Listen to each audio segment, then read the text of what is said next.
Steel Vengeance is an RMC hybrid coaster that opened in 2018 at Cedar Point in Sandusky, Ohio. It was the conversion of the old wooden coaster Mean Streak in the very back of the park and made it infinitely better ride in the process. This was also the first RMC coaster to pass the 200-foot mark as it towers over Frontier Town. It is also one of the few RMC conversions that actually increase the ride's track length instead of decreasing it. This is in large part due to the lift hill being about 40 feet taller than the original. There is definitely a lot more lore associated with this ride, but there isn't a ton of obvious theming in the queue line or during your ride. There is some pretty extensive security before your ride with metal detectors and lockers to put your stuff in before the ride. They are free and double-sided, but there are some major issues I'll point out later with this system.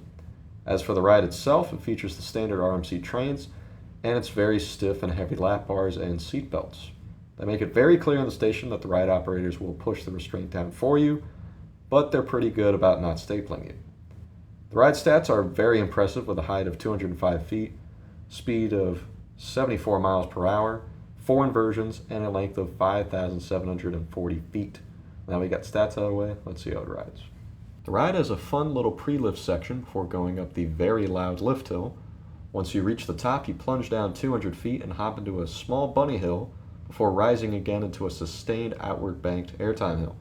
This one is insane, but the next one is even more outwardly banked and absolutely sends riders out of their seats for some serious sustained ejector airtime.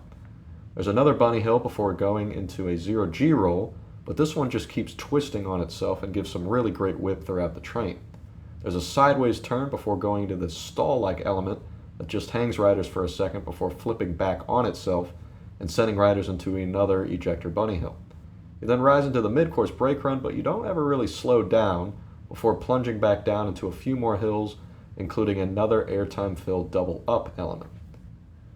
You then enter probably the most insane part of the ride that sends riders throughout the ride structure.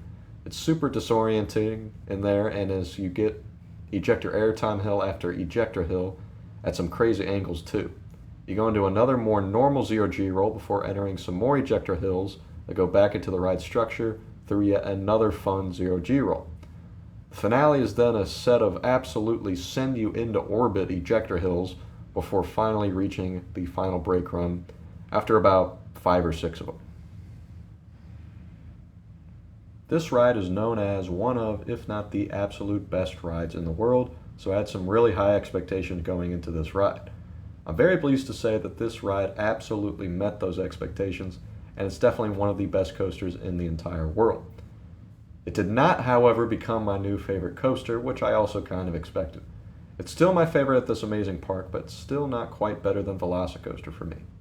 There's 3 main reasons for this. 1, I really appreciate all of the theming associated with Velocicoaster, and Steel Vengeance just doesn't compare in that arena. 2, Velocicoaster I think is a little more re-rideable than Steve due to the restraints being a little more comfortable, as well as those final hills kind of getting to you after a while for a few re-rides.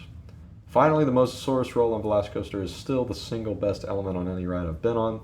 Steel Vengeance is still easily number 2 for me overall because the sheer amount of airtime and just pure craziness on this ride, all while being glass smooth too. The locker system does really annoy me though. I understand why they would want them. I mean, Velocicoaster has them also. The problem with Steve's is that you basically have to get out of line to access them and then re-enter another line to pass through metal detection.